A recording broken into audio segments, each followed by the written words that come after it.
Ci sei, Leonardo? Eccomi qua. Saluto con Ah, un saluto perfetto. sciarpano, come lo chiamo io, con la mano questa, con le dita separate possibilmente. Il più Ok, antico saluto ok. dell'umanità, perché così si salutava e così salutano ancora oggi molti gruppi etnici, tra cui gli amici nativi americani, i cosiddetti pelle rossa. I sardi salutavano così, lo vediamo dai bronzetti, i palestinesi e tanti orientali. Si salutava con la mano aperta, come per dire, vedi che non ho armi, la mia mano è vuota. E Sì, questo è un saluto che abbiamo rispolverato, anche se nei paesi dell'interno Sardegna lo usiamo da sempre. Quando ci si incontra si saluta con un tipo la UG dei Pele Rossa. ok, sì, Consiglio agli sì. amici e lettori, quando vi incontrate con qualche amico non c'è bisogno di abbracciarci, non possiamo più, e manco sul basilio, un saluto così. Oh. Ok, io tanto qui stavo guardando un po' la situazione, se era tutto a posto.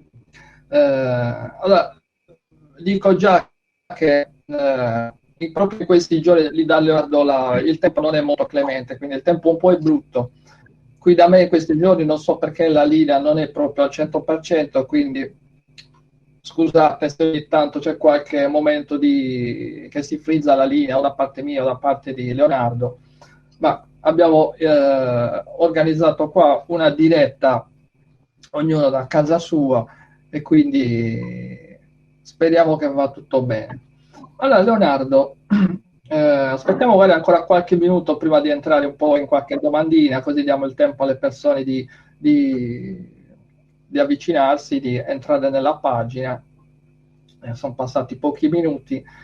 Eh, Penso che tutti ti conoscano, quindi non c'è bisogno di presentarti. Hai scritto numerosi libri, il più famoso è Sciardana, I popoli del mare, che tra l'altro l'ho messo anche nella locandina. Che dire? A mio parere, a mia opinione, quando io ho visto il tuo libro la prima volta, tanti anni fa, non so se ho preso la prima stampa, probabilmente ho preso la seconda o terza, però rimasi veramente scioccato. Penso che come a me tantissime persone siano rimaste scioccate dal contenuto di quel libro lì. Poi si può essere d'accordo o non d'accordo, quello io non sto lì a entrare in questi meandri, no? Non si è mai d'accordo su nulla, quindi figuriamoci poi sull'archeologia, su questi temi qua. Allora, fammi vedere qua com'è la situazione. Ok. Allora, non ti voglio fare le classiche domande che magari ti ho anche già fatto in qualche intervista, ma voglio invece che i lettori, chi ti conosce, sappia qualcosa un po' più su di te. Quindi, per esempio, una curiosità è come ti è venuta la passione per questi argomenti qua. Cioè, ti è venuta da bambino, per esempio, non so, perché hai visto qualche monumento storico, hai visto un uragano, non so, magari abitavi anche vicino in quelle zone lì. Eh, Raccontaci un po' come ti è nata questa curiosità, poi magari dopo vediamo un po' piano piano come sei arrivata in Sciardana, ma inizialmente come ti è venuta questa curiosità di approfondire, di studiare i nuraghi, l'archeologia? Tanto vorrei precisare una cosa, Leonardo Melis non è necessariamente, anzi non lo è affatto, un archeologo. Usa a visitare siti archeologici e all'estero, vedi Egitto, è andato anche a scavare con degli amici, colleghi studiosi storici, e, ha anche scoperto un sito particolare in Egitto, sempre nell'Alto Egitto, vicino a Luxor, ma in Italia chiaramente io non sono abilitato a scavare. E comunque preciso fin da ora, visto le accuse che mi sono state fatte dai miei amici, come io li chiamo archeobuni, ma Leonardo si è dichiarato archeologo, non ci penso neanche, con tutto il rispetto per gli archeologi che stimo, non stimo però questi signori, i barones cosiddetti. Con tutto il rispetto per gli archeologi, io sono uno storico. Qualcuno probabilmente sta sorridendo per questa cosa. Precisiamo cosa significa essere archeologo, cosa significa essere storico. Un archeologo è quello che ha una laurea in archeologia, che pratica scavi fin da studente, poi se ha fortuna la scala diciamo la scala del potere, va in sovrintendenza e comunque va a scavare, studia la stratigrafia e quelle cose. L'archeologia non è la storia, precisiamolo da subito, perché purtroppo in Italia, in particolar modo in Sardegna, si è usato dire che la storia la scrivono gli archeologi. Con tutto il rispetto, ancora una volta, ci tengo a precisarlo per gli amici archeologi, la storia è la storia. La storia è composta di genetica, di antropologia, di geografia, di archeologia, varie scienze che cumulate fra loro possono portare alla ricerca storica. Leonardo Meles è uno storico, ma non è uno storico perché si dichiara storico o perché ha preso una laurea da storico. È uno storico perché ha pubblicato in riviste scientifiche, ha scritto dei libri, ha fatto conferenze, circa 900 conferenze in tutto il mondo, ha scritto libri ma non romanzi, ha scritto dei saggi, anche se scritti in una maniera che non è più quella, chiamiamola, quelli che chiamavo prima barones, non capiscono neanche loro, penso che i poveri studenti che li seguono hanno difficoltà a capire. Abbiamo scritto i libri di storia, quelli che io ho scritto, che hanno avuto il successo che hanno avuto, come stiamo parlando adesso, cioè con una descrizione semplice, con un linguaggio abbastanza colto, sì, ma semplice comunque. E quindi questo per chiarire appunto la questione della storia. Per la tua domanda, come ci sono arrivato, se da piccolo, eccetera, cioè se mi è caduto un fulmine vicino come Martin Lutero o Sant'Ignazio dall'Aconi o altre cose. Sì, è capitato qualcosa di eccezionale, vedendolo oggi, ricordandolo oggi. Io all'età di, penso, 8-10 anni, siccome sono nato in un piccolo paese che è ai piedi della Giara, andavo spesso sulla Giara perché i miei nonni erano caprai, avevano il coile sulla Giara, quindi la Giara di Seccio era di loro proprietà praticamente, non scritta però. E un giorno salendo, penso con mio fratello o con mio cugino, non ricordo, trovammo una pietra incisa, con dei segni che poi ho pensato che fossero quello che che erano in realtà. Erano segni di scrittura. Io non parlo spesso di scrittura sarda, lascio fare agli amici Gigi Sanna e ad altri, però questa pietra mi rimase nella mente per diversi anni. Saltando diciamo, un periodo che mi ha visto studiare la storia classica, eccetera, io sono tornato sulla Giara dopo 40 anni con questo ricordo. E ecco, qui subentra la storia. Quindi il pezzo archeologico è il nome geografico del posto. Sulla Giara c'è una delle tante Santa Vittoria che ci sono in Sardegna. Io ne ho ritracciato circa 35-36 e sono tutte su un altipiano, sono tutte città abitate che risultano distrutte sistematicamente, non si sa da chi o forse si sa, e una chiesetta intitolata appunto a Santa Vittoria. A Secchi c'era una zona dove c'era il coile Somazzone, diciamo, del mio nonno materno, c'è ancora una di queste, Santa Vittoria. Quindi sono tornato qualche anno fa con il mio gruppo Gente Sardana e siamo andati a scoprire questa città. Apriti cielo, Leonardo ha fatto l'archeologo. No, io non sono andato a scavare. Siamo andati in questa città perché sapevo che avrei trovato delle cose. Queste cose c'erano in parte. C'erano le fondamenta della chiesetta, c'erano le fondamenta della città antica, non c'erano le cose più importanti che io pensavo di trovare. e che ricordavo da bambino. C'era delle statue in basalto, statue antiche che pesavano tonnellate. La delusione fu assai, cioè rimasi deluso io soprattutto e anche i miei amici del gruppo, ma uno del gruppo, che era un ragazzo di Assolo, che fa l'assessore comunale alla cultura a Assolo, mi disse: Leonardo, guarda che dall'altra parte, a ovest, sempre però verso sud, a ovest, nella giara che fa capo a Gonosno, che non è di Gonosno, è il territorio dei Genoni, ma si sale da Gonosno, c'è una città come tu l'hai descritta. Come c'è una città? C'è un'altra città sulla giara. Ma se gli archeologi hanno sempre scritto che sulla giara non esistono insediamenti. Quindi, per farla breve, facemmo una marcia di circa 12 chilometri, possibilmente in linea retta dove è possibile farlo sulla giara, nei vari sentieri contorti. Arrivammo in questo bosco, questa sugheretta, un bosco di sugherette, e all'interno cominciamo a vedere delle tombe, dei muri, delle statue, e io ho ripresi, fotografai e ho pubblicato poi successivamente in un libro. C'è una città intera, una città lunga forse quasi 1 chilometro, completamente all'interno del bosco, della foresta, difficilmente raggiungibile, però è lì. Poi devo dire che anche riguardo a Seizu, visto che le città erano 2, io ho rintracciato le statue che erano a Santa Vittoria.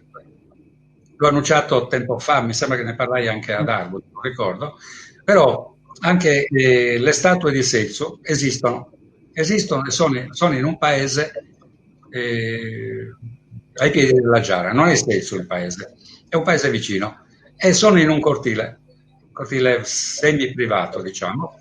Sono lì, io le ho fotografate e prima o poi le pubblico facendo nomi e cognomi. Quindi diciamo che saltando dall'età di 8 anni a circa 8-10 anni fa è accaduta questa cosa, ma nell'intervallo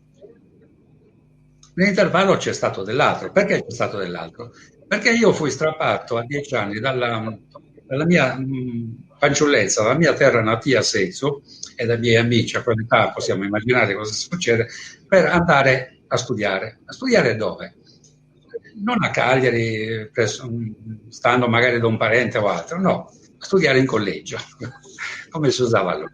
Quindi fece un anno. È importante questo, mi scuserete se la racconto, però è importante per quello che io ho fatto in seguito. Arborea venne chiuso, non ricordo il motivo, e ci trasferirono, eravamo 2 classi, prima e seconda media, ci trasferirono tutti insieme al prestigioso collegio di Lanusei, dove studiarono delle persone a noi note, delle menti sarde, molti politici del Sassarese, non sto a fare i nomi, ma soprattutto alcuni nomi li faccio. Ci ha studiato Lussu, ha studiato Lillio, ha studiato Gramsci, quindi abbiamo capito di cosa stiamo parlando. Lì si studiava il classico, ginnasio, eccetera. Una buona scuola.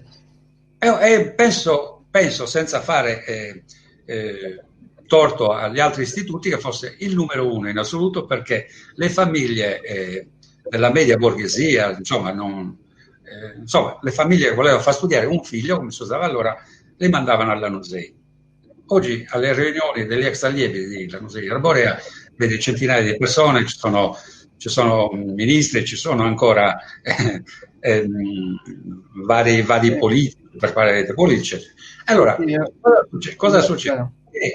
I padri salesiani della Lanusei erano probabilmente i più dotati di cultura, soprattutto riguardo alle lettere e quindi alla storia. Allora, io e tutti gli altri abbiamo fatto abbiamo studiato questa storia, la storia che si può studiare in Italia, e qui i nodi vengono al pettine. La storia era quella classica. Perché? Perché in Italia si studia solo esclusivamente la storia classica. Qual è la storia classica? Quella greco-romana. Perché fin dal tempo è inutile, cioè non è un'accusa verso qualcuno Ma è successo questo, nel periodo fascista, non è politica neanche questa, quindi è meglio sempre precisare, nel periodo fascista il Minculpop, che era il Ministero della Cultura Popolare, appunto, era questo brutto nome, ma è una sigla, vietò assolutamente qualsiasi testo, qualsiasi documento che non fosse greco o romano. Perché? Ma per la gloria di Roma. Cioè, gli italiani dovevano sapere che la civiltà nel Mediterraneo nasce con Roma, grazie anche ai greci, però nasce con Roma. E questo è un errore macroscopico, è una tragedia dell'umanità. Però se noi andiamo a pensare a quello che abbiamo studiato a scuola, penso anche tu, anche i miei amici lettori, eccetera, noi abbiamo studiato storia greco-romana, non accendo agli egizi, però sai, messa lì le piramidi, finiva lì. Quindi, ma i greci e i romani nascono nell'VIII secolo, insieme purtroppo a quell'altra baggianata dei Fenici. Nell'VIII secolo, ma allora il Mediterraneo prima dell'VIII secolo non era abitato, non c'era nessuna civiltà, non è possibile. Quindi questa cosa, sebbene mi sia servita per avere delle basi storiche incredibili, perché noi studiavamo la storia greco, latino, eccetera, ma in modo, poco ci mancava che studiavamo a memoria tutti i testi, ma una buona parte dei testi, perché l'Iliade, l'Odissea, l'Eneide, De Bello Gallico, eccetera, si studiavano comunque a memoria. Quindi ecco il perché della formazione. E quindi mi è servito, ma io come qualcun altro non accettavamo completamente la questione. Lo spirito ribelle, uno nato sulla giara, figurati, mese scravas, poi i sardi regia sono un po' tutti così, e il dubbio mi assillava.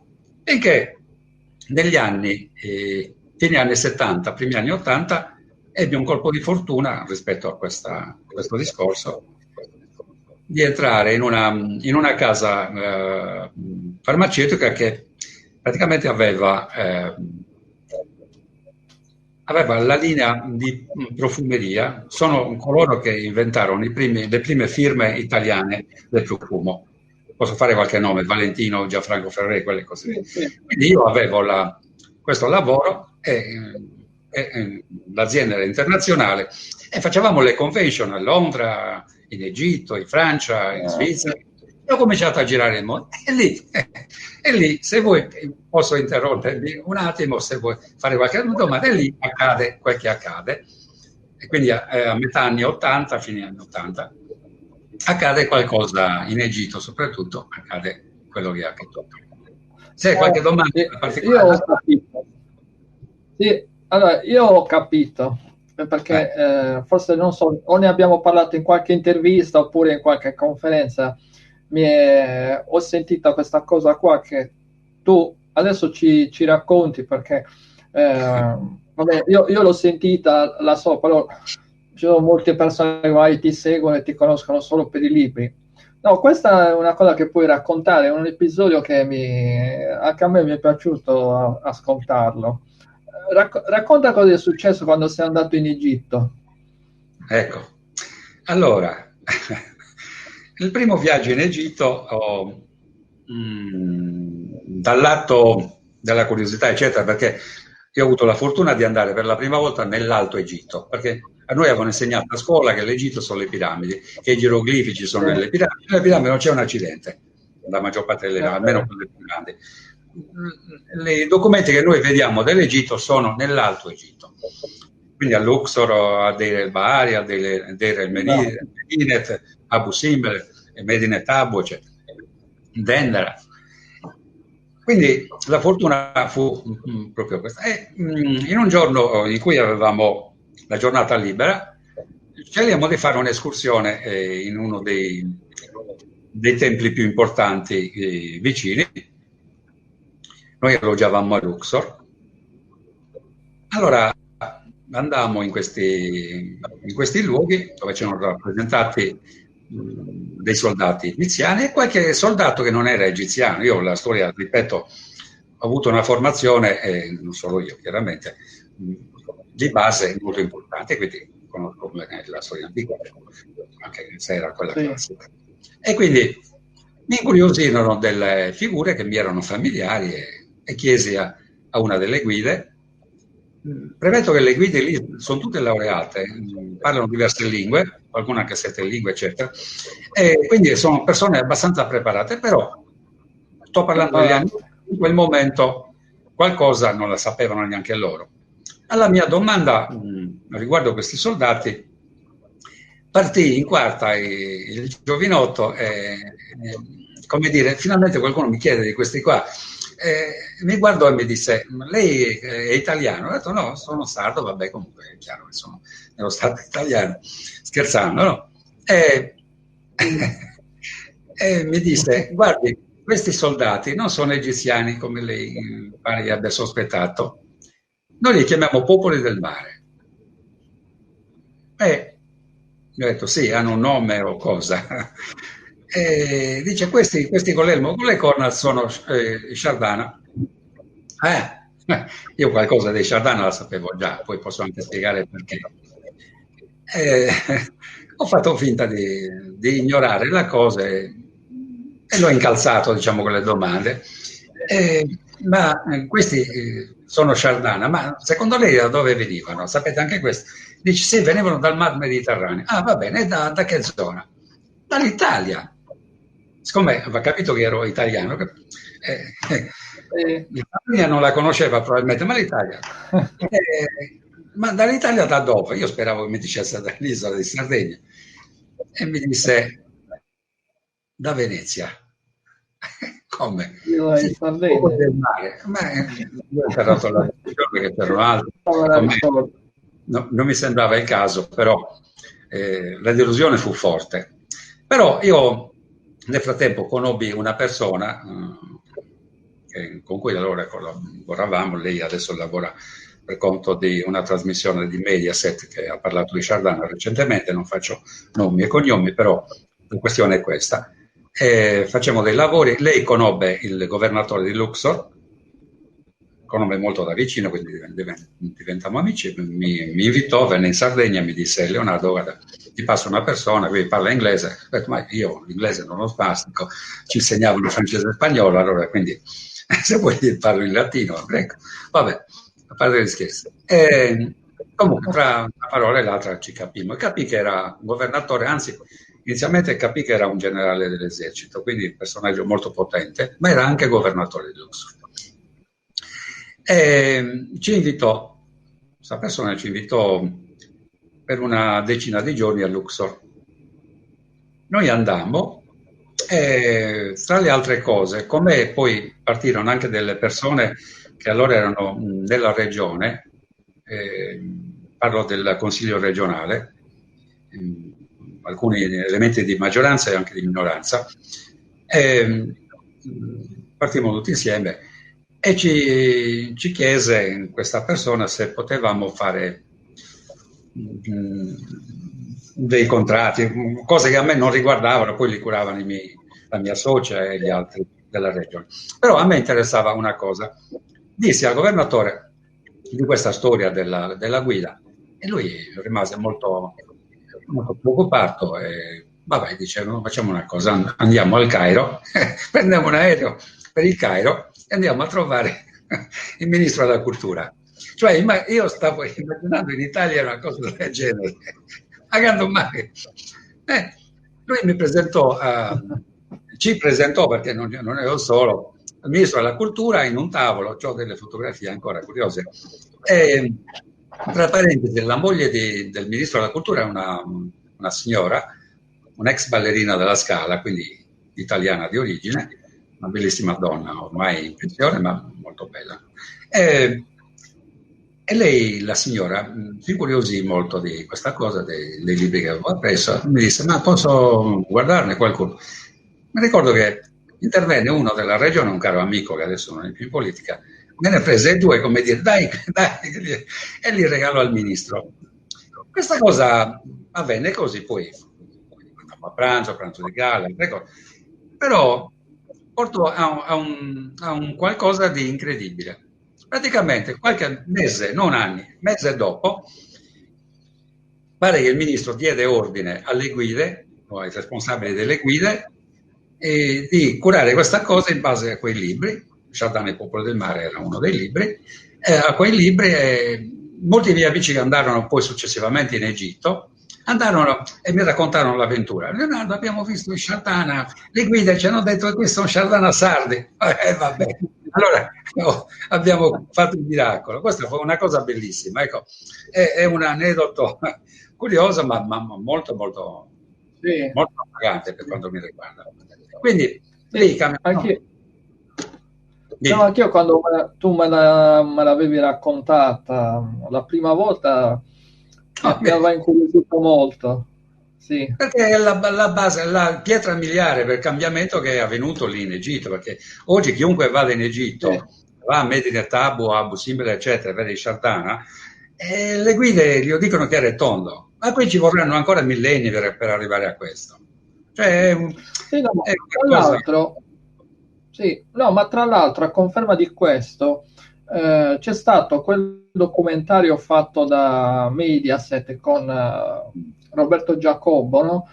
Non ho voluto Dove dire che lui era. poi è andato a intervistare, sì, dove alla fine del documentario lui chiude il documentario con proprio quello che hai detto tu, cioè lui va di là dal responsabile culturale e gli fa la domanda ma chi erano questi? E lui lo dice proprio come hai detto tu adesso, che lui ha risposto proprio è un soldato probabilmente che veniva dalla Sardegna. Quindi tu ci sei arrivato molti anni fa.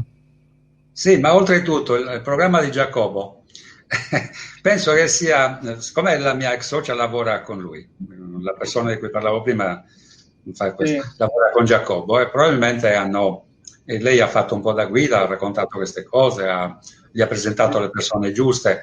Devo fare un plauso a questa persona, non collaboriamo più insieme, però diciamo che è stata una persona che per questa causa è servita tantissimo. Non è un archeologo, si occupa di spettacolo, sì. di pubblicità, eccetera, e collabora con Giacomo. E quindi è probabile che il programma sui Sardane in Egitto sia opera di questa persona. Sì, sì, Se ci sì, sta qualche ascoltando, se ci collaborazione. sta ascoltando le faccio un applauso, brava.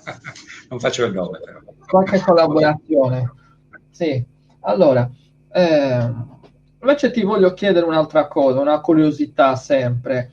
Ehm, Quando tu hai pubblicato il primo libro, nel 2001, se non sbaglio, sì, cosa è successo? Come ti è cambiata la vita? Cioè, mi immagino sicuramente che ci sono stati dei cambiamenti, no? Ah, ho capito. Cioè, sì, tu hai fatto una domanda che in pratica sono due domande, perché il mio primo libro risulta essere Sciarrana e i popoli del mare, ma in effetti c'è un'altra pubblicazione che io feci nel 2001, Avevi fatto un'altra precedente, sì. sì, la pubblicazione degli atti del convegno archeologico di Oristano, che fu quello che decretò la rivoluzione del modo di scrivere la storia, almeno in Sardegna, ma oggi posso dire anche in Italia, perché io scrivo attualmente anche per un'azienda, per una editrice francese, un editore del Veneto. Quindi nel 2001 in questo convegno archeologico accadde qualcosa di non so come definirlo, comunque di rivoluzionario sicuramente. Mi senti? Sì? Sì, sì, sì, no, io sto controllando qua se è tutto a posto. Ah, vabbè. Sì, Dicevo sì, che allora quel convegno fu organizzato dalla provincia di Oristano e dal comune di Oristano. Devo anche dire che io fui invitato grazie a un'amicizia di un consigliere, di un assessore della provincia, e lui conosceva le mie pazzie sui Sardana, eccetera, perché? Perché allora io precedentemente, ma nel 2001 stavo già smettendo, ero consigliere nazionale del Partito Sardo d'Azione, non ho vergogna a dirlo, sono occupato di politica come tanti di noi, ci credevo anche in quelle cose che facevo, poi sono uscito dalla politica perché penso che un personaggio pubblico non debba occuparsi di politica. Quindi io fui invitato da questo amico e accettai volentieri. Il convegno archeologico, che vedeva la presenza di alcuni archeologi, tra cui il sovrintendente dei beni archeologici di Cagliari e Oristano, più altri archeologi, E in più questo Leonardo Melis, che allora era ancora sconosciuto in Sardegna, ero rientrato dai miei viaggi. Praticamente il titolo del convegno era anomalo per quanto mi riguardava, era Sardana, il popolo dei nuraghi, punto interrogativo. Per chi conosce i miei libri e conosce me sa che io non scrivo volentieri dei nuraghi, non perché non li apprezzi, ma perché magari questo lo spieghiamo dopo. Comunque non scrivo necessariamente sui nuraghi, scrivo sui Sardana distaccandoli da coloro che potremmo chiamare nuragici. Comunque, parentesi chiusa. Quindi il mio intervento era titolato Sardana, i popoli del mare. E la gente dice, che sono questi popoli del mare? Cioè, era una novità assoluta. Io intervenni praticamente per ultimo o penultimo, adesso non ricordo, forse l'ultimo. Mi diedero mezz'ora come tutti gli altri, ma io parlai 3/4 d'ora. E parlai proprio di questa cosa nuova, perché coloro che non posso chiamare i miei colleghi, gli altri, la solita presentazione di Rami venuti da Cipro, Brocchi venute dalla Spagna, tutto venuto da fuori, e arrivo io con questi popoli del mare, con i Sardana eccetera. Vabbè. Io ho parlato appunto per 3/4 d'ora. Questo è un altro aneddoto che racconto spesso, non so se l'ho anche scritto, ma l'ho raccontato sicuramente in qualche conferenza. Praticamente io vedevo il pubblico che seguiva attentamente. Il locale dove facevamo la conferenza è fatto a mo' di anfiteatro, con delle scaline, quindi il pubblico era in alto, tipo aula, diciamo, universitaria. E vedevo che erano tutti attenti, a bocca aperta, ma non ero sicuro se era meraviglia o se era incavamento. Comunque, concluso il convegno, io presi la sala per uscire dalla cattedra dei convegnisti, diciamo, e vidi con la coda dell'occhio la gente che scendeva dagli spalti e andava verso questo banco, questa cattedra dei relatori. Pensando appunto che vanno a salutare i soliti archeologi, vabbè, i soliti vari, vado. Io rido perché so dove arrivi ed è molto curioso. No, con la coda dell'occhio, però io le luci erano accese ormai, quindi li vedevo bene. Vedevo che il pubblico faceva una conversione, seguiva me lateralmente. Io ero ancora sulla pedana per uscire, il pubblico da sotto. E ho detto, questi mi vogliono picchiare, forse, non lo so. Però ci ho dovuto, sai com'è, ti fermi.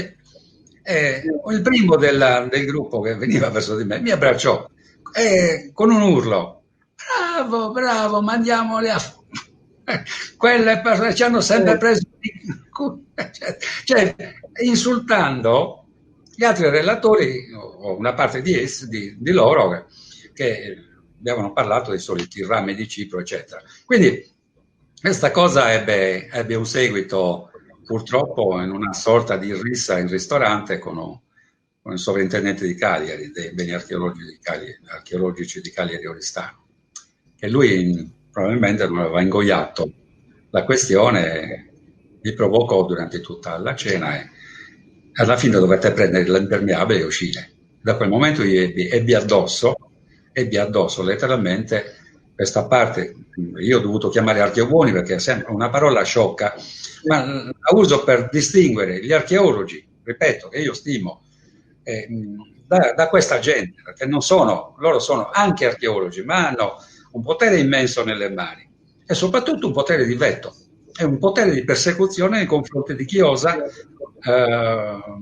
occuparsi di storia togliendo loro l'osso di bocca. Cioè, diciamo su questa cosa qua che su questa cosa qua degli arcoboni, questa contrapposizione sempre, no? Qui in Sardegna c'è questa cosa qua di mettere sempre in contrapposizione gli archeologi da una parte e poi dall'altra parte ci sono quelli che sembrano che non hanno studiato, che sono improvvisati, no?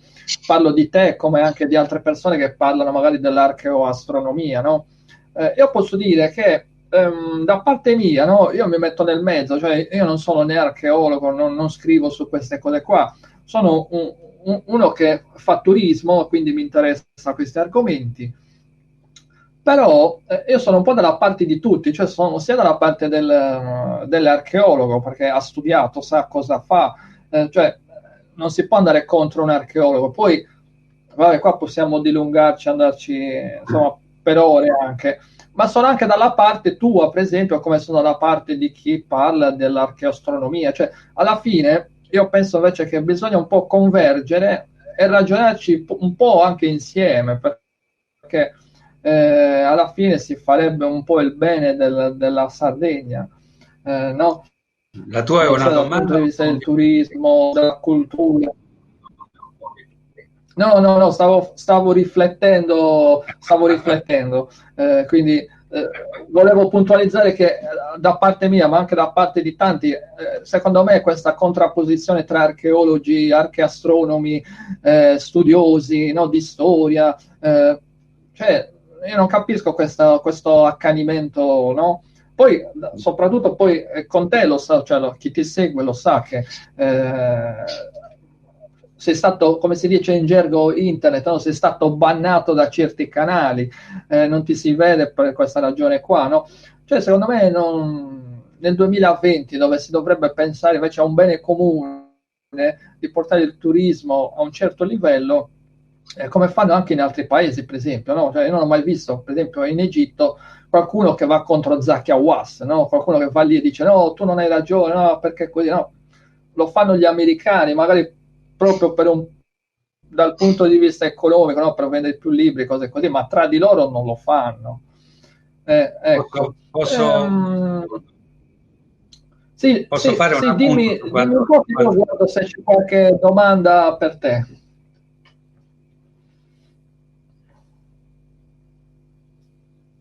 Allora, guarda, facciamo ti faccio qualche domandina che ho visto che hanno scritto. Allora, il signor Armando ti chiede, lui puntualizza, è sempre la solita domanda, ma ti chiede, c'è una correlazione tra Sardegna e Sardinia? Adesso non so lui se la vede dal punto di vista linguistico, ha scritto solo questo. Capito? L'ho colta Tu l'hai capito? la battuta, sì, sì. Però me la ricordi dopo. Io volevo puntualizzare Ok, una cosa sul tuo discorso di prima. sì. Sì, Allora, vai, vai. tu, come purtroppo tanti altri, fate un po' confusione, mi permetterai di dirlo, però è così. Non c'è contrapposizione fra Sì, gli sì. archeologi e i freelance, chiamiamoli in questo modo, gli studiosi insolenti, ricercatori insolenti, come chiama una mia amica, comunque quelli senza il comando, il bastone di comando attribuitogli per chissà quali canali. La contrapposizione è tra gli studiosi indipendenti e coloro che stanno nelle stanze del comando. Sto parlando della sovrintendenza, degli archeobuoni e dei professori universitari, alcuni professori universitari. Ma la contrapposizione l'hanno voluta loro, perché quando Leonardo Mels fa un'intervista a Linea Verde a Rai 1 lo scorso anno, viene attaccato su un giornale locale come dilettante, qualcuno che non si deve permettere di parlare di storia. Ma con quale autorità? Che tu È come dici questa cosa. tra coloro che hanno studiato e coloro che non hanno studiato. Io puntualizzo una cosa, io ho studiato più di loro, perché loro hanno preso una laurea in archeologia, con tutto rispetto, e ne fanno un cattivo uso, sempre, ripeto, i cosiddetti archeobuni, no, non gli archeologi, non gli archeologi in genere. Leonardo Mesa ha studiato, ma non si è accontentato di studiare la storia classica, ha studiato viaggiando per il mondo e vedendo i siti e vedendo il loco, non andando a Nuraghe di Barumni a vedere cosa ha scavato Lelio e finisce lì l'esperienza di questa gente. Leonardo Mese, e non solo Leonardo Mese, ma tanti che oggi scrivono su queste cose, hanno studiato, perché hanno studiato sul posto. Hanno studiato, dice, ma Leonardo Mese non ha mai scavato. Errore. Leonardo Mese ha scoperto un intero tempietto nella zona di Luxor, scortato da 20 soldati inviati dal generale governatore di Luxor come scorta, perché in quei tempi cominciavano i guai, e quindi le cose le facciamo insieme a un archeologo. Allora, per rispondere alla signora Armando, mi hai detto sì? Il nome Sardinia... Allora, aspetta, ha corretto la domanda. Allora, sì. Ha scritto lui male. Ha detto che relazione c'è tra Sardegna e Sardina, quindi dal punto di vista letterale. Ho capito, certo che c'è una relazione. Ma è anche probabile che il signor Armando non sia sardo, quindi non di lingua sarda. Probabilmente immagino anche di chi si tratta, ma comunque non è importante adesso. E la correlazione tra Sardina e Sardegna, anzi Sardina e Sardana, quindi Sardana, il popolo della Sardegna, ha una correlazione incredibile, perché la Sardina ha questo nome perché è attribuito a loro, ma non è una teoria stramballata di Leonardo Melis. Io vi invito a fare una ricerca su Google, su Translate Google, sul traduttore Google, e mettere il nome Sardina in italiano e vedere in quante lingue lo trovate. Lo trovate dalla Norvegia alla Sudafrica, dall'Egitto alla Spagna, dalla Francia all'Afghanistan, in tutto il mondo. Questo pesce si chiama nello stesso modo. È l'unico vocabolo a livello mondiale che ha lo stesso nome in tutte le latitudini. Perché questo? Perché probabilmente prese il nome da chi lo commerciava, perché i Sardana conoscevano la conservazione col sale, conservavano tonni e sardine, lo dice anche Aristotele, e quindi questo pesce prendeva il nome da chi glielo portava, cioè questi giravano per il mondo a portargli le sardine. E tra parentesi, un piccolo anticipo, a maggio uscirà il libro per la casa editrice francese, ma io sto finendo un altro libro che riguarda i viaggi dei Sardana e dei popoli del mare per il mondo, che riguarda le cosiddette navi di Tarsis, eccetera. E c'è un capitolo in cui c'è uno stralcio di dizionario del nome Sardina in tutte le lingue internazionali, o quasi tutte, insomma, decine e decine di lingue che usano questo nome. Quindi la correlazione è quella. Quindi, signor Armando, sappia che Sardina ha correlazione, sì, anche con Sardegna sicuramente, che si chiamava Sardegna una volta, ma sicuramente l'origine di Sardina è come quella della Sardegna, che è nel nome degli abitanti della Sardegna. In Sardana, che poi Sardana si dovrebbe scrivere appunto Sardana, per essere precisi, sì. Ma la sinaitica si può pronunciare nei due modi. Allora, poi c'è Giovanni che ti dice una cosa: la gente non capisce che l'archeologo non studia sul campo teorico ma anche su quello pratico e tocca con mano ciò che poi va a vedere a noi. Poi c'è invece Giuseppe che ti chiede che similitudine c'è tra Etruschi e Sardana. Bella questa seconda domanda. La prima non l'ho capita, comunque. Sì, no, non era una domanda, era un appunto. È una domanda retorica, chiamiamola così. La correlazione invece fra Etruschi e Sardana, mi dispiace per i miei amici di alcuni siti etruschi, che vogliono la discendenza degli Etruschi da popoli italici, tra virgolette, chissà se sono mai esistiti, dei Rasena o altre cose. Gli Etruschi sono nominati insieme ai Sardana dagli Egizi, soprattutto in quel testo che io ho studiato fra i primi studi, diciamo, dei documenti egizi, che è il Papiro Harris, uno dei documenti che consultai, il Papiro Harris, che fu voluto da Ramesse III nel 1180, riguardo alla battaglia del 1180 per l'invasione dei popoli del mare, sono nominati tutti i popoli del mare. E fra questi affiancati ci sono Sardana e Turscia. I Turscia sono gli Etruschi. Per questo io rispondo anche ai miei amici che mi dicono: ma gli Etruschi sono figli dei Sardi, o viceversa gli altri, e i Sardi sono figli degli Etruschi. No, né l'uno né l'altro, erano fratelli. Non bisogna per forza dare un'origine derivata da un altro popolo a ogni popolo. facendo a chi la spunta che c'era più lunga l'asta della bandiera, diciamo, no? Erano fratelli. La lingua etrusca, oltretutto la scrittura etrusca, è identica a quella sarda, che non è quella che stanno propagandando adesso. Non sto dicendo adesso che quest'altra scrittura che stanno propagandando con quello scrittore napoletano mi sembra, non esista. Certo che esiste, io la fotografai 20 anni fa a Nulvi, in un sito archeologico, ma non me ne sono mai occupato. Ma parlo della scrittura alfabetica. La scrittura alfabetica fu un'invenzione dei popoli del mare nel Sinai, chiamava sinaitica. Poi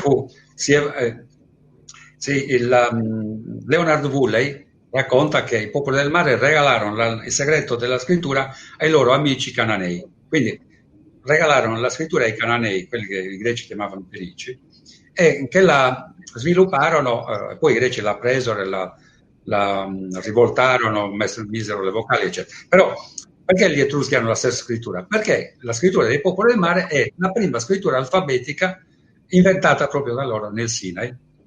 Poi il periodo lo troviamo in qualche libro di Leonardo Melis, magari, e anche alcuni documenti. Allora, adesso vediamo un po'. C'è Giuliana che ci dice, non è proprio una domanda, ci dice, la preparazione, la competenza e la cultura di ciascuno non viene determinata da un attestato. E in questo caso sono anche d'accordo. Ci sono molti studiosi che effettivamente fanno degli studi anche innovativi, ci sono per esempio delle invenzioni che sono state fatte da persone che magari non erano laureati in quel ramo, però erano così brillanti che hanno sorpassato anche i docenti, i professionisti di quel settore lì. Mi viene in mente alcuni libri. Io mi fermerei non tanto ai docenti, eccetera, ma mi fermerei proprio all'archeologia e alla storia e alle scoperte. Saltando a pie pari Schliemann che scoprì Troia, eccetera, lui non aveva né laurea né attestati né niente, ma io vorrei parlare un attimo, 30 secondi, di un certo Belzoni, di cui io ho rintracciato la firma nel Ramesseum, di fronte a una rappresentazione di uno Sciardana, tra parentesi. Belzoni è quello che ha scoperto i 2/3 della scoperta in Egitto. Esatto. Belzoni era un italiano che faceva l'acrobata in un circo, era un gigante, faceva numeri, eccetera. Ma Belzoni non aveva nessun titolo, nessuno studio, a parte forse le elementari, non lo so se le aveva, passava a leggere e scrivere. Ma lui ha scoperto il Ramesseum, ha scoperto l'entrata della piramide di Cheope, ha scoperto Abu Simbel, ha scoperto i colossi di Ramses, ha scoperto una montagna di siti, chilometri e chilometri di siti, di templi, eccetera. Quindi la maggior parte delle scoperte in Egitto le ha fatte un emerito sconosciuto in Italia, devo dire, in Italia sconosciuto, che senza nessun titolo. Non era un archeologo, era un artista di un circo, un acrobata. Sai che la sua storia a me mi ha incuriosito molto, perché anch'io conosco lui e ci volevo fare qualche lavoretto su di lui, non so, qualche video, qualche documento, perché è un personaggio particolare, come hai detto tu, ha scoperto un sacco di cose lì in Egitto. Allora, voglio salutare, c'è una persona che ci saluta, pensa un po', dal Qatar. Armando, ti salutiamo, ti ringraziamo che sei qui ad ascoltarci. Al Qatar? Sì, dal Qatar. Dal Qatar. Ricevetti un invito lo scorso anno per il Qatar per una conferenza, poi non li ho più sentiti, forse qualche problema lo hanno, magari non lo so. Poi ci dirà lui. Ricambio i saluti, veramente. Poi c'è Armando che ci dice: si sono mai ritrovati dei relitti o siti archeologici dei Fenici in Libano? Allora, i Fenici non esistono, diciamolo una volta per tutte. Non è che non esistono come popolo, non esistono come popolo con quel nome. Perché? Io faccio sempre il classico esempio dei Pelerosa americani, che oltretutto il nome Pelerosa praticamente in pratica è fenicio, è la stessa traduzione in pratica. Ma se noi definiamo Pelerosa un capo tribù un capo dei Sioux o degli amici di Tex Willer, come si chiamavano, Navajos, ti impalano all'alba dell'indomani perché non permettono questo appellativo. Loro non sono pelle rossa, sono nativi americani, anzi anche americani è sbagliato, ma comunque avranno altri nomi, hanno nomi come Chayas, come Moicani, come Sioux, eccetera. Coloro che si chiamavano, che furono chiamati pelle rossa, quindi fenici, che vennero chiamati dai greci, precisiamo chi li chiamò per primi con questo nome, erano quei popoli che tornavano dall'Oriente dopo l'invasione del 1200 a.C., la grande invasione, la distruzione, per capirci, di Troia, Micene, Attusa, l'attacco all'Egitto, eccetera. Questi popoli rimasero in Oriente, stabilirono in Oriente per circa 350-400 anni. E quel periodo che i greci chiamano, i greci dell'età classica, quindi del 700, del 600, chiamano Medioevo buio, di cui non si sa niente. Però perché non si sa niente? Perché i greci non sanno niente di quel periodo. Io li chiamo amichevolmente ignoranti storicamente. Ignorante non è una parolaccia, è un aggettivo. Significa che ignorano. Quindi i greci ignoravano quel pezzo di storia che è durata 400 anni. Quindi questi popoli che a un certo punto decisero, c'è anche un motivo, decisero di tornare in Occidente, da cui vennero i loro avi, i loro padri, i nonni, quello che erano, i nonni, e i greci li vedevano passare con queste navi e scorrere, e per un motivo, o chissà per quale, li chiamarono i Rossi, i Fenici, Sargento Rubia, come chiamiamo noi, fenicotteri. Notare che fenicotteri somiglia vagamente a feniciotteri, cioè è una battuta, però noi chiamiamo i fenicotteri Sargenti o Rubia, li chiamiamo fenici, in lingua sarda, Sargenti o Rubia. Quindi i fenici sono coloro che tornarono. I fenici sono i Sacalasa, sono i Turscia, sono i Sciardana, sono i Liguri, sono i Veneti, tutti quelli che si insediarono in Italia, a cominciare da quel signore che è chiamato Troiano, da quel deficiente di Virgilio che doveva continuare a fare il poeta, appunto, invece di scrivere l'Eneide, lo chiama Troiano, ma lui Troiano non era un Dardano, e c'è un motivo, e Enea, anche lui arrivò con la sua gente sempre in quel periodo, nell'VIII secolo, tant'è che Enea, da documenti dell'Eneide, passa a Cartagine mentre la principessa Didone sta fondando la città.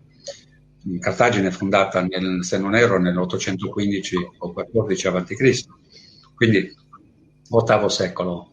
Voglio ricordare, adesso mi riaggancio alle vicende greche, che sul sito Visit Sardinia c'è un tuo articolo proprio sui greci riferiti alla fondazione di Olbia. C'è stato un po' di parlare su queste cose qua e tu mi hai scritto una cosettina interessante, quindi se qualcuno vuole leggerlo può andare lì a vedere questo articoletto interessante. C'è Giovanni che ti chiede: qual è il sito sardo più interessante che ti è capitato di visitare qui in Sardegna? Potrei parlare di una scoperta che io feci a Pozzomaggiore, poi erano due, ma come sito era proprio, è una piramide che oggi è recintata, è inaccessibile, una piramide a 7 scaloni con un tempietto in cima, è una piramide che gli archeologi chiamarono proto-nuraghe, senza accorgersi che era costruita sopra un nuraghe, non poteva essere un proto-nuraghe, era un post-nuraghe. Questo proto lo usano spesso per indicare cose che non capiscono. Che mi pare mi pare l'hai inserito in qualche libro, vero? Sì, io ho documentato la scoperta perché se ne occupò anche Vidiolina. Allora Vidiolina parlava anche di Leonardo Melzi, c'è anche un video a proposito. E si scomodò il sovrintendente capo della Sardegna, dei beni archeologici, che allora era non mi ricordo il nome, comunque l'ho scritto da qualche parte. Scomodò e andò a visitare questo sito, questa che io chiamavo piramide o ziggurat, e lui chiamava proto-nuraghe, a visitarlo, andò accompagnato dal comandante del nucleo speciale dei carabinieri, ove il sindaco rimase terrorizzato, non mi permise più di... Dopo avermi invitato a studiare questo sito, mi disse: ma Leonardo, cosa mi hai combinato? Che cosa ho combinato? Ma sono venuti i carabinieri, affari tuoi.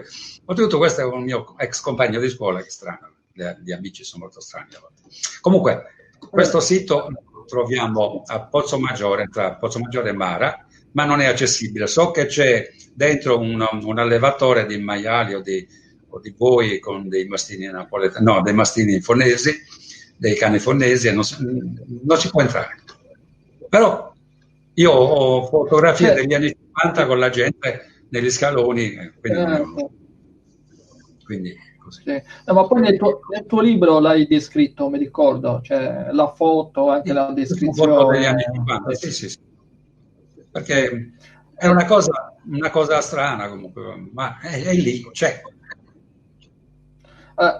Ringraziamo già le persone che ci stanno seguendo, molti ci stanno scrivendo, grazie per queste informazioni che tu ci stai dando, di queste specie di intervista. Non l'ho messa come un'intervista, perché interviste ne abbiamo già fatto un'altra che è abbastanza interessante, quindi potete vederla. Nei prossimi giorni caricherò anche le altre parti dell'intervista. Quindi ho voluto fare non una classica intervista, ma diciamo un po' di chiacchiere su questi argomenti che a molti piacciono. Adesso ti faccio una domanda che ci fa Amir, che è un po' complessa.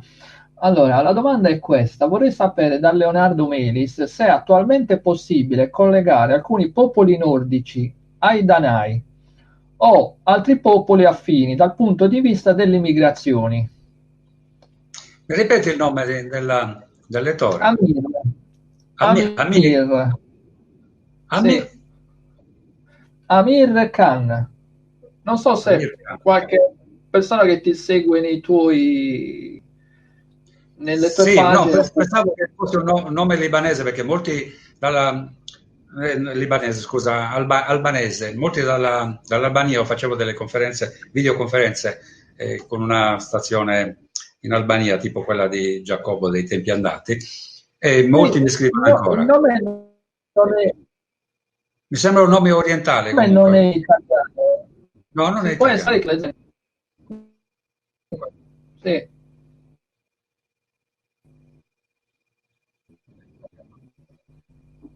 Lui se collega i popoli nordici ai Danai oppure ad altri popoli affini.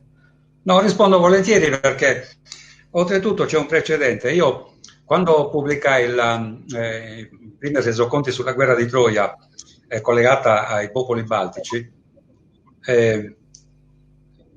prendendo spunti da un libro che non è quello di Felice Vinci, che arrivò in seguito, ma dal libro di Edon Island, Odysseus in te Hebrides, quindi Ulisse nelle Ebridi, io identificavo i Danai di Omero con i Sciardana. Errore tragico, non erano i Sciardana, non sono i Sciardana, perché gli egizi, ancora loro, a fianco ai Sciardana e agli altri popoli del mare, descrivono anche un altro popolo chiamato Denen. Quindi penso che i Danai, anche se Omero li ha trasformati in greci, i greci erano gli Achei, gli Achaiasa, quindi i Danai non c'entrano con la Grecia, c'entrano casomai con l'Albania, attenzione.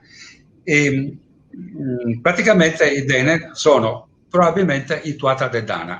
Tuatha De Danann, la gente di Dan, o di Dana, sono quelli che si trasferirono nel 2002 col primo esodo dalla Mesopotamia in Europa nel Baltico, usando le vie fluviali del Don, della Dnieper, del Dvina, e sbucando il golfo di Riga nel Baltico e colonizzando è una brutta parola, comunque insediandosi in Danimarca, soprattutto in Irlanda, perché la mitologia irlandese parla molto di loro. Sono i Tuatha De Danann, quindi i Danai sono anche loro. Ma se la domanda invece fosse fatta da uno albanese, si riferisce al fatto di Dodona, di questo tempio fondato dalle Danaidi, le figlie di Danao, guarda che combinazione, che venivano dall'Egitto, ne parla anche la mitologia greca, e dove è stato trovato un bronzetto gli archeologi albanesi dicono un bronzetto che è identico a quello della copertina di uno dei libri dello scrittore italiano Leonardo Melis. Cioè, è una cosa che io ho letto in un giornale albanese, mi ha fatto un piacere enorme, figurarsi. E quindi è vero, i Danai probabilmente erano anche lì in Albania, nella zona del Monte Tabor e del Tempio di Dodona. Allora, Giovanni che fa, non è una domanda, ma fa un appunto e dice, da appassionato dell'archeologia, che mi piace vedere foto, video, vedere queste cose qua, questi interventi, dice, da appassionato mi dispiace, mi vergogno a vedere molte volte dei siti archeologici che vengono chiusi, oppure anche proprio letteralmente, come dice lui, come nelle sue zone, chiusi con delle lastre di cemento per non dare accesso a nessuno. E lui dice, come mai può succedere queste cose qua, che invece di essere, diciamo, invece di essere valutati di più e mostrati, invece vengono chiusi, nascosti, per evitare a qualsiasi persona di andare a vederli. Invece poi c'è sì, lui dice lui chiede se c'è una legge per evitare queste cose qua. Sì, posso segnalare la legge. La posso segnalare. Sì. È una legge Sì. talmente perfetta che ha portato alla demolizione di una delle statue della città scoperta da Leonardo Melis sulla Giara, quella che dà nella zona di Gornosno. Praticamente cosa è successo? Tenendo conto che sulla Giara non ci sono insediamenti, quella città non esiste, quindi i tombaroli hanno libero accesso a questa città e non potendo trasportare queste statue che pesano tonnellate, sono in basalto, anche piuttosto alte, hanno cercato di scalpellinare il viso di una di queste statue, rovinandola definitivamente. Ecco, cosa costava recintare questo sito che è impagabile, che è un tesoro, che se io l'avessi scoperto in America, una cosa del genere, parlerebbero tutti i media del mondo, compresi quelli italiani e quelli sardi. È una vergogna. Allora, sì, è vero, concordo. Poi c'è una domanda fatta da Giuseppe, e questa allora, praticamente la domanda è su Monteprama. Io mi immaginavo che, anzi, mi stavo meravigliando che qualcuno che prima o poi arrivava. Già anticipo che farò qualcosa su Monteprama, proprio perché l'argomento è interessante. Infatti lui chiede questo: perché Monteprama fa così paura? Cioè gli archeologi perderebbero di credibilità. Lui dice questo: come mai fa così paura Monteprama? Allora, la credibilità l'hanno già persa quando nel 1974, anzi nel 76, perché le statue la maggior parte furono scoperte nel 74, ma nel 76 si attribuirono meriti che non avevano, salvo poi stoccare questi frammenti, non erano statue, erano frammenti, frammenti 5.000-6.000 frammenti, in un magazzino del vecchio Museo Regio di Cagliari. Però cosa accadeva nel 74?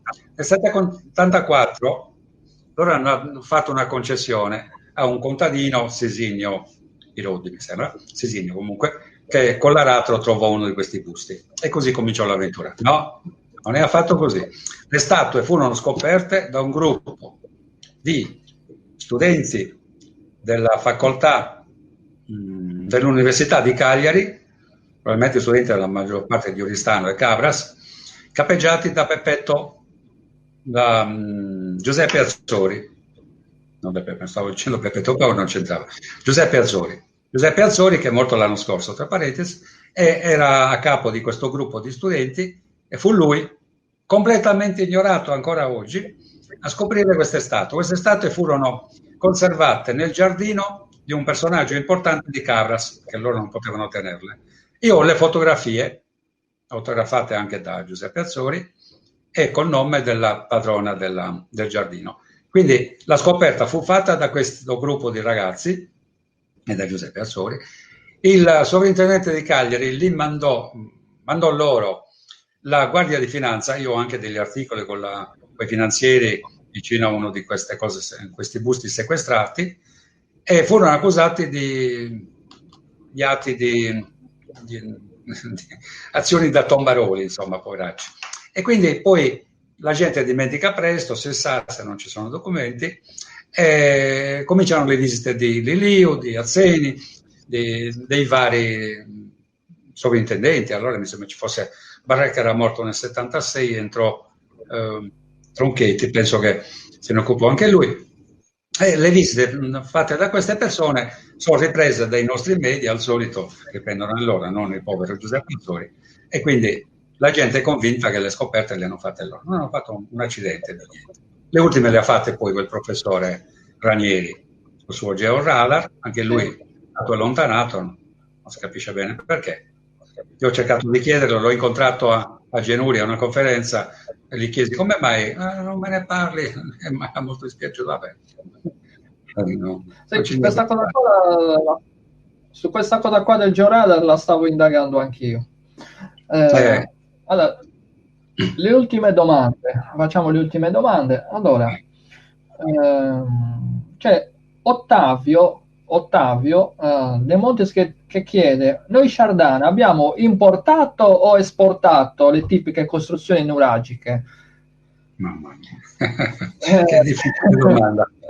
Allora, però mi lega a una risposta interessante, perché io solitamente, lo sapete, non mi occupo dei nuraghi perché non abbiamo niente, contrariamente a quanto si racconta. Noi dei nuraghi, a parte i nuraghi stessi, non abbiamo niente. Però c'è un fatto: i nuraghi sono datati in Sardegna nel 1600. Allora, la domanda è pertinente per questo motivo, attenzione, 1600 a.C., data fornita da Liliu, salvo poi scoperte di nuraghi nel 1800, comunque 1800, mettiamo il secondo millennio. Io ho documenti e fotografie, chiaramente, immagini, eccetera, di nuraghi di tutto il mondo. Datati, ad esempio, quelli di Oman, nuraghi perfetti, molto belli, molto simili a quelli sardi, datati 3500 a.C. Attenzione, 1600 Sardegna, 3500 Oman. Addirittura a Gerico c'è un nuraghe datato al 10.000 a.C. Allora, la domanda la faccio anch'io, quella che ha fatto il lettore, appunto. Allora, se i nuraghi in Sardegna sono datati 3.500, 10.000 a.C. e i nostri 1.600, siamo noi che abbiamo copiato i nuraghi dagli altri? Ma se ne abbiamo 20.000, è logico questo? Allora, le cose sono due: o noi li abbiamo copiati dagli altri, che è quasi inconcepibile, oppure i nuraghi sono da retrodatare. Per me sì, e anche per questo io non mi posso occupare dei nuraghi, perché di storico non c'è niente, perché sono preistorici, probabilmente prediluviani addirittura. L'ultimo diluvio documentato, quello del 5.000 a.C., scoperto da Leonardo Bulley. Quindi i nuraghi, l'anima in pace. Mi dispiace per la buonanima di Liliu, che io chiamavo e chiamo ancora Babai, però 1.600 non se ne può parlare, perché esistono nel mondo nuraghi o copie di nuraghi datati a millenni precedenti. Quindi la scelta è quella: o noi li abbiamo copiati oppure i nostri sono più antichi. È così. La domanda era perfetta. Sì. Era un po' una specie di trabocchetto, diciamo. Un trabocchetto per me. Certo, è giusto. Allora, guarda, tra le ultime domande c'è questa che ti faccio, sennò poi dice che magari le domande scomode le salto. Allora, no, salti le domande scomode, sono quelle le più belle. No, infatti. Allora, c'è una domanda di Alberto Del Moro, che ci saluta, ci dà la buonasera, contraccambiamo. Lui dice grandi ed affascinanti, vorrei chiedere cosa sa della vicinanza degli Sardana al popolo egizio e dei colli sardi detti i fratelli, che sembrano essere uno dei tanti misteri sardi. Adesso questa cosa dei fratelli non lo so.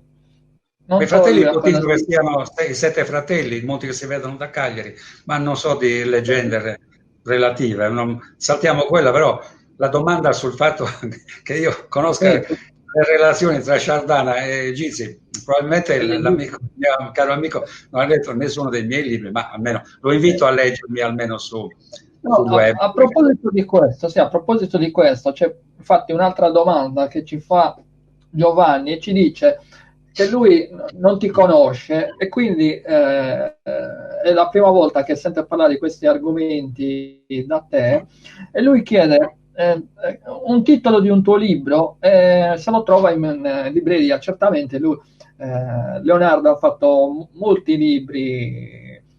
Adesso ti faccio consigliare direttamente da lui quale è il tuo primo libro, da dove iniziare, perché ne ha fatto tanti.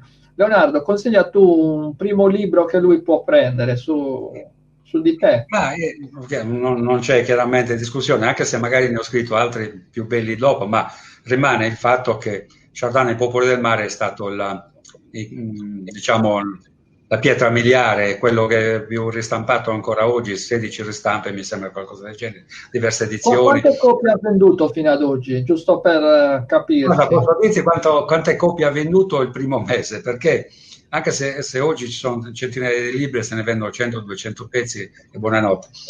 Io accettai di malavoglia, diciamo, di scrivere i libri perché mi pressava questo amico che faceva l'editore, un piccolo editore sardo, e le disse: ma perché lei si interessa a me? Cioè non mi fa neanche pagare la spesa del libro, cioè io non sono Umberto Eco, lei non mi conosce. E mi rispose: perché il suo libro sarà un bestseller. Io mi informai da un amico editore di Cagliari, chiedendogli appunto cos'era un bestseller a livello Sardegna. Attenzione, perché io mai avrei pensato che il mio libro sarebbe uscito dalla Sardegna. L'amico editore mi disse: Leonardo, a parte il fatto che saresti dovuto venire da me, te l'avrei pubblicato io, vabbè, non fa niente. Dice, un bestseller a livello Sardegna sono, se tu vendi 900 libri il primo anno, quello è un bestseller. Bene, il mio libro, Chardin e popoli del mare, a giugno del 2002, la prima settimana vendette 3.000 copie. 3.000 copie, una settimana, venduto a livello Sardegna. Vendere non vuol dire la vendita delle librerie, la vendita è la vendita fatta al distributore, che finisce di venderli quando riordina. Ora può darsi che il distributore abbia anche ordinato prima di finirli del tutto, però li stava finendo o comunque li aveva finiti. 3.000 libri la prima settimana. È una cifra, secondo me, record. Ero primo in classifica a quei tempi insieme al collega Sergio Frau per Atlantide, primo, secondo e primo, perché l'Unione Sarda allora pubblicava anche sui libri di Leonardo Mesi. Oggi non mi calcolano più. Allora, adesso qua sto guardando le ultime domande così chiudiamo. C'è Antonio che ci fa una domanda, ma ha scritto completamente in sardo. Mi scuserà, ma riesci a... tu sei... No, io non riesco a leggere il sardo, mi dispiace, sono Provaci, magari... un cosmopolita. Se lo scriveva in inglese, sì, ma me l'ha scritto in sardo. Fammi vedere se riesco un po', che noi usiamo per indicare un cumulo di terra. Insomma, fa una domanda un po' tecnica, diciamo, parla di cumuli di terra, un piccolo gruppo, insomma, è una domanda un po' tecnica, quindi... Prova a vedere il senso della domanda, magari. Mi scusa, no, mi ha scritto proprio in sardo, no. Sai, magari sentendolo a voce riuscivo a capire il senso, ma così leggendolo, mi scuserai Antonio. Qualche riferimento, qualche termine a cui posso aggrapparmi, qualcosa, no? Sì, no, lui ci saluta, no, lui fa riferimento alle zigurat. Lui Sì. fa riferimento alla zigurat. Poi vedo che parla di Caucaso, quindi non so, forse intende se c'è qualche associazione tra la nostra zigurat e quelle zone dell'Oriente. Vabbè, non dico il Caucaso, però le zigurat nascono in Mesopotamia e probabilmente nascono prima delle piramidi egiziane, quindi le zigurat sono mesopotamiche. Allora, vediamo, se c'è una zigurat in Sardegna, anzi ce n'è almeno due, quindi si possono legare. Guarda, scrivo qua, ultima domanda. Vediamo un po' se qualcuno vuole fare un'ultima domanda, se no ci salutiamo, ti ringraziamo. Anzi, aspettando se qualcuno vuole fare un'ultima domanda, io già ti ringrazio. Allora, vediamo un po'. Perché da quando scrivono a quando poi li visualizzo passa sempre qualche secondo. Allora, ecco qua. Allora, l'ultima domanda te la fa Nina. Mi sembra che fino adesso erano quasi tutti maschi, forse, non so, forse una Sì, donna. io ho Quindi notato, sì. concludiamo con una donna. Allora, Nina dice, poi, allora, poi vediamo un po', c'è anche Giovanni, concludiamo con Giovanni che ti dice, Leonardo è una persona schietta e dice le cose come stanno. Abbiamo colto il tuo messaggio, ti abbiamo ascoltato e ti ringraziamo. Speriamo di riaverti nuovamente con noi. Ok. Allora, invece Grazie. la domanda, noi ringraziamo a lui e a tutti quanti voi, però passiamo all'ultima domanda, così poi ci salutiamo, ed è buonasera, questa è Nina, e dice buonasera a voi, volevo togliermi un dubbio, ma gli Shardana sono un popolo che era originario di quale terra? Semplice. La rivista internazionale di archeologia e antropologia ha pubblicato 10 pagine su questa cosa, in Francia però, in lingua francese, quindi ho le copie comunque, mi avevano mandato anche la rivista, e in copertina proprio della rivista c'è scritto le origini Giardana da Sumer, la teoria delle origini Giardana da Sumer. Poi all'interno delle 10 pagine parlano della mia teoria. Praticamente l'uscita da Ur, quelli che io chiamo Urim, intorno al 2002, è documentata. Qualcuno dice, ma tu citi la Bibbia? Sì, anche la Bibbia, ma ci sono documentazioni di università americane e tante altre citazioni di popoli antichi, eccetera. Quindi Sardana e i popoli del mare, che ancora non si chiamavano così chiaramente, uscirono da Ur, dalle città della Mesopotamia, in seguito a una carestia durata 300 anni, documentata, dopo la caduta dell'impero di Sardegna nel 2002. Quindi questi escono, la Bibbia la descrive come uscita di Abramo e di Terah, che era il sacerdote del dio Sin, il padre, non vanno verso Cana, come ci hanno raccontato i catechisti, vanno verso Harran. Harran è una città che ancora oggi costruisce le case o le tolos nuragiche, per capire. Quindi lì succedono le cose, si dividono, alcuni vanno verso il Danubio, altri verso i fiumi Don e Resalgono, vanno nel Baltico, e altri verso il Mediterraneo. Quindi li conosciamo bene, che sono i popoli del mare, dagli Akayasa ai Peleset, agli Akayasa, Shakalasa, Shardana, Vasasha, insomma Tursha, che sono identificabili con quei popoli che oggi chiamiamo con altri nomi simili, per cui Liguri, Sardi, Etruschi, Siculi, Filistei, eccetera. Quindi l'origine è lì. C'è stato probabilmente un precedente documentato, guarda caso, da una mummia, di cui abbiamo il DNA. Sto parlando di Ezzi. Ezzi veniva dall'origine, è datato a fine del 3000 a.C., 3500, adesso non ricordo, ed è uno DNA non mitocondriale, non di parte di mamma, ma di parte di padre. Quindi era un gruppo di guerrieri, esploratori o qualcosa del genere che si è diffuso in tutta Europa, poi sposando donne europee. Il suo DNA, il DNA di Ezzi, è documentato oggi solo e esclusivamente in Sardegna e in Corsica. Ci sarà un motivo. E quindi questo poteva essere una precedente ondata di questi popoli che vennero nel 3000 a.C., prima dell'insediamento famoso del 2002. Quindi la provenienza di quelli che poi sono chiamati dagli egizi popoli delle terre straniere, e qualche europeo chiamò popoli del mare nel 1800 d.C., la provenienza è quella. Io li chiamo Uri, coloro che uscirono da Ur. È un altro modo. E un mio collega che ne parlava, un mio collega che scriveva con me su una rivista su Era nel 1990, in quel periodo lì, e li chiamava Pelasgi, era il modo in cui li chiamavano anche i greci. Quindi popoli del mare possiamo chiamarli anche Pelasgi. E siamo lì. Sì. Allora, siamo arrivati alla fine. Io qua sto leggendo tantissimi saluti, ci stanno mandando tanti saluti, in particolare a te. Ci ringraziano molto per